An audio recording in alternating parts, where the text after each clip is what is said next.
Hey everybody, welcome back to Sensei Steve Says, hosted by Shiage Do Martial Arts. Today we're going to be working on some self-defense drills that you might use a partner for. The first one we're going to do, with the help of Sifu here, is we're going to do some stuff just to get you kind of back in the swing of things, train your eyes back up so that you can block stuff that's coming at you, and we're going to work our way up through a series of quick drills. So with my partner, what I'm going to do is my partner's going to be trying to reach out and touch me in the back of the neck, right, on either side. It doesn't matter which side he starts with or which hand. It's just going to be nice and easy. He's coming out trying to touch and coming back. So my job when he's doing that is I want to throw a block. So if he comes on this side, I might throw a side block.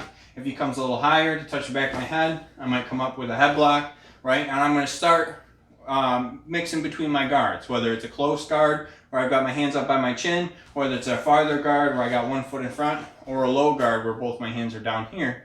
I'm going to kind of just cycle through them. So as he's going, it's going to be block, block, and if he switches sides, right, I'm going to be working through this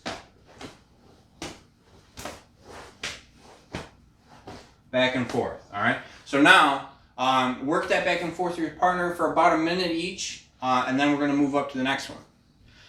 The next one is to do that same drill, but to add in a counter. What I mean by that is if he throws his touch, he's trying to touch me in the back of the neck still, I'm going to block and counter. So he throws this thing, block and counter. Whether I'm going for the solar plex is probably the safest option unless you guys are wearing some pads or at least a mouth guard if you want to come up towards the chin. But I want you to try to get used to making contact with those targets even though you're not hitting hard, okay? So when he's coming in, it's going to be touch, block, touch, block, touch, block, touch. All right? Even if I block across, right, I'm still, what did that say? If I block across, I'm still coming in to touch.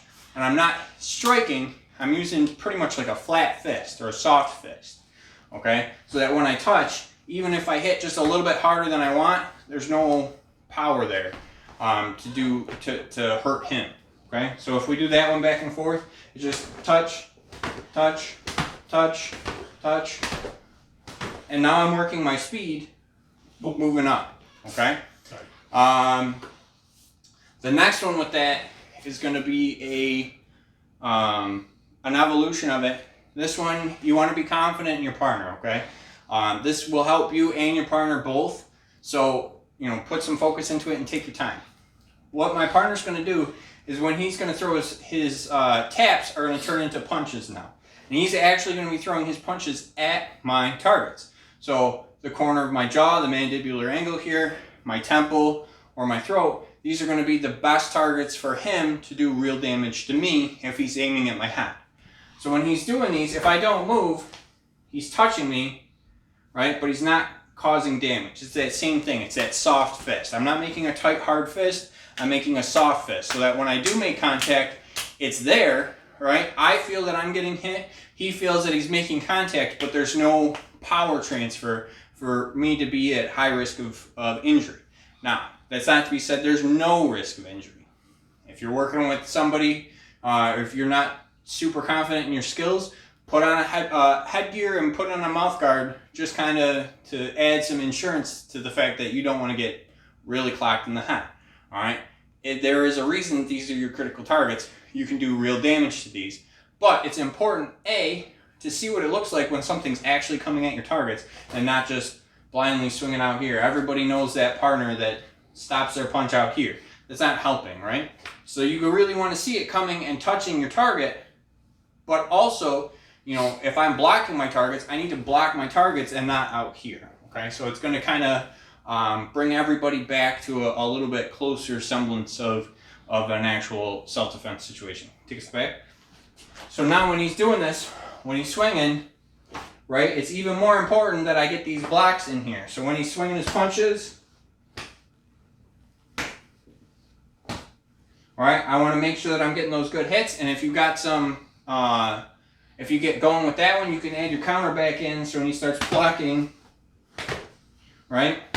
Now with this one, I'm going to suggest that you don't do your strike back to their targets, because when you're doing the strike, you want it to be fast. Solar plexus hurts a lot to get punched there, but the chances of you doing like damage that's debilitating and permanent is rather low. If you punch somebody in the jaw on accident and you hit them a lot harder than you intended to, the chance for real damage is actually pretty high. You can break their jaw where they have to have it wired together. That's no fun. You can make them pass out. That's a hospital trip. You know, none of this stuff is where you want it to be, right? If you get the wind knocked out of you, it sucks, but you can recover from it. You know, getting punched in the jaw and breaking that is a big deal, okay? So I'm sure nobody wants to pay that dentist bill either. So when you're doing this, if you're doing the counters, do them for a solar plex or like liver or floating ribs. You know, go for the targets that are good targets, but go for body targets so that you can be a little bit faster, a little more confident that you're not going to cause significant damage. Now, once you work that one back and forth, we're going to do a couple of self-defense exercises to kind of get you into using what you just worked on, getting your eyes ready to go. So this hook punch is going to come in. What I want to do is I'm going to come in with a roll block across the front of it, right?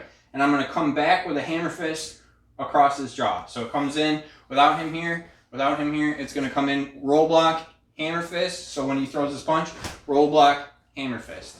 If I show with the other side, I'm coming in with a roll block. So I'm blocking with the muscle here, the back of my arm, and I'm twisting my hips into it so that I get that hammer fist going, and it's really just going to slide right up his arm into his shoulder. I don't want to actually slide up his arm because that's friction and it'll slow me down, but I'm going to use that as my guide to get me to where I need to be. Okay, so you're going to roll block, hammer fist going to be the first one. Work that one back and forth with your partner a few times each until you're comfortable with it. Once you're comfortable with that one, we're going to move on to something a little bit more dangerous. Now with this one, if you're really not comfortable with your control or your partner's control, go get a pair of safety glasses, okay? Now for this one, my partner and I are pretty confident in each other's stuff. He knows that I'm not going to stab him in the eyeballs, right? I know that he's not going to stab me in the eyeballs. We're pretty confident here. But one of the things that a lot of people don't think about when they're thinking self-defense, they're like, oh, black, punch to the jaw, you know, oh, black, punch to the solar plex. Like, those are good targets, but that's more of like a tournament fight than a street fight. In a street fight, there's really no rules. It's not like MMA where, you know, like, oh, well, if they submit, or oh, if they do this or that, whatever. You know, there's rules to those fights. In a fight, the only rule is you go home, right? So at your first opportunity, obviously, you're going to try to get out of there, because the longer you're in a fight like that, the higher the chances for you to get hurt. But if I've got to do a high damage attack right off the bat, I'm going to pick something that's going to be completely debilitating. For me, that's going for his eyes, okay? So I'm going to do, we're going to do an eye rake. So we're going to change that roll block hammer fist into a roll block eye rake. Now you can do this a couple ways. You can do it kind of like a Shiage, where you're going to use the sides of your fingers to come across his eyes. Or you can do it as kind of a tiger claw, where you come and slide the pads of your fingers across his eyes. Be very, very, very, very careful with this. Okay, I'm not telling you to hurt anybody. I'm telling you should be doing this under supervision of somebody who knows what they're doing. I'm telling you that you should be wearing proper safety equipment. And I'm telling you that if you're not comfortable, don't do it. Okay, this is a very dangerous technique, and eyes are not to be messed with. However, self-defense requires you to practice some of these things going for other targets, right? It's easy to practice, you know, things that hurt but don't necessarily sustain permanent damage. So sometimes we have to do this. Also, if you're not confident, or you're less confident, or you should be less confident than you feel like you are confident, slow down, okay? So we're going to do this one nice and slow, and we're going to illustrate what I want you to do, all right? Because this is a self-defense. So when he throws his punch, I'm going to do that same roll block, and I'm going to come across his eyes, okay? I'm going to get pretty close, but I'm not touching his eyeballs. I don't want that on my fingers because it's kind of gross. He doesn't want that on my fingers because it's going to hurt, okay? So he comes in to punch. I roll block. Now I can come across like I'm doing my Shiage, or I can do a cross like a tiger claw to his eyes. Either one is going to be very effective. If I do it the other side, roll block, again, cross, nice and slow. I'm just going to focus on that target that I want to have. Okay? Have a nice soulful minute with your partner, staring them square in the eyes as you come really close. Okay? That's what you want. Be very careful with that one. I cannot stress that enough. All right? If you hurt somebody, you shouldn't have done that. And that's me telling you. All right? That's my YouTube disclaimer. Don't do this if you think you're going to hurt somebody. If you do hurt somebody, you did it wrong. Okay? You're wrong. The last one we're going to do is a little bit easier and a little bit safer. So if you want to skip that one, or you're young, or you're watching this for your kids, and you want to skip this one, perfect. We're going to go right to the last one. This one is going to be a hook punch comes in, and what I'm going to do basically is just stuff it right as soon as it happens. So when he's throwing his punch, one of the first things that moves is his legs, because he wants that range to come in. And even if he throws a reverse punch, we'll get to that one in a second. But if he's throwing a lunge punch, or he's stepping in, what I'm going to do is just give myself a guard where it needs to be, and I'm going to kick him right in the front pocket. Okay? If I'm wearing a pair of jeans, I got pockets that go here. That's where I'm going to kick him. It's going to stuff him in the hips and keep him from stepping forward. All right? So as he comes in, I'm just kicking right here. Now that's going to stop his forward momentum, and it's going to help boost mine. There's always somebody who says, well, Sensei, what if the sun doesn't come up tomorrow? Well, the answer is it'll probably be cold, okay? But this one's, I guess, valid if they're not throwing a lunge punch. So if they're not stepping into punch, if they're throwing a reverse punch or a cross where you're punching over your back leg, you can still do this. It's still going to arrest the forward momentum. If I do this kick, right, I can still arrest his forward momentum by popping it. Basically what I'm doing is popping his hips behind him, okay? It's really hard to have a good solid punch when you take somebody's foundation out from under them, okay? Case in point, if somebody's sitting on a chair, if you grab the bottom of one of the legs, it's really easy to tip somebody.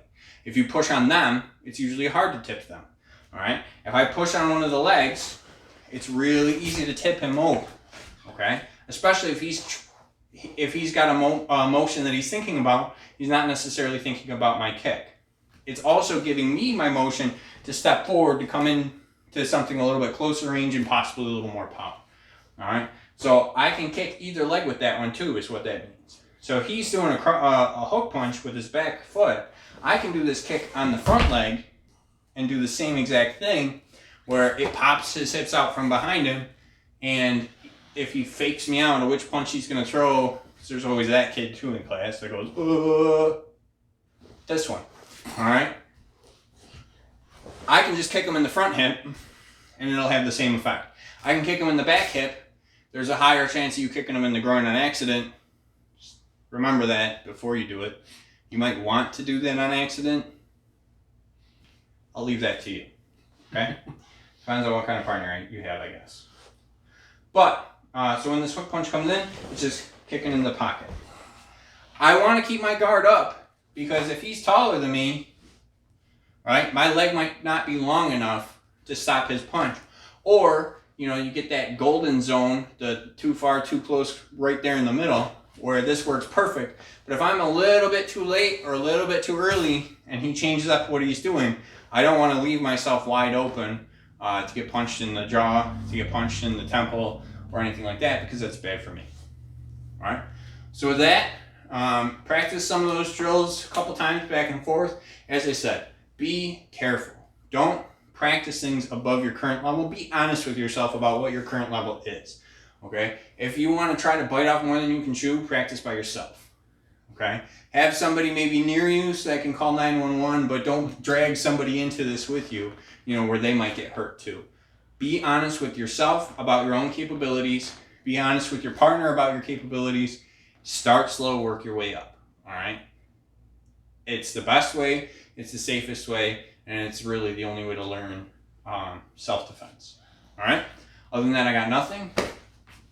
A couple quick announcements. So, This week's going to be our last Zoom class for a little while. We're looking at, we're going to be continuing some of this stuff for our Patreon members, but for our regular classes, we will be opening up. So keep your eye in your newsletters, which should be coming out next week with some extra instruction and stuff like that.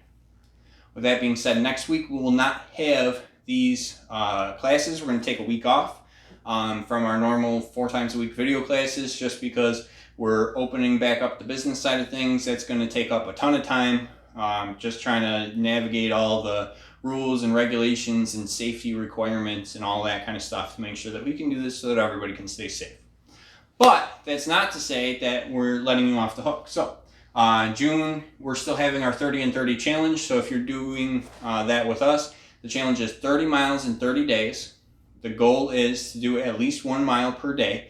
If you got to move it around and add a couple together on a day because it's too hot or whatever, that's fine. But the person who runs the most miles in June is getting a limited edition t-shirt drawn by me with a alternate version of Mizugami, which is going to be pretty cool. So look forward to that. With that, that's all I got. You guys are awesome as always. You guys are dismissed. Us!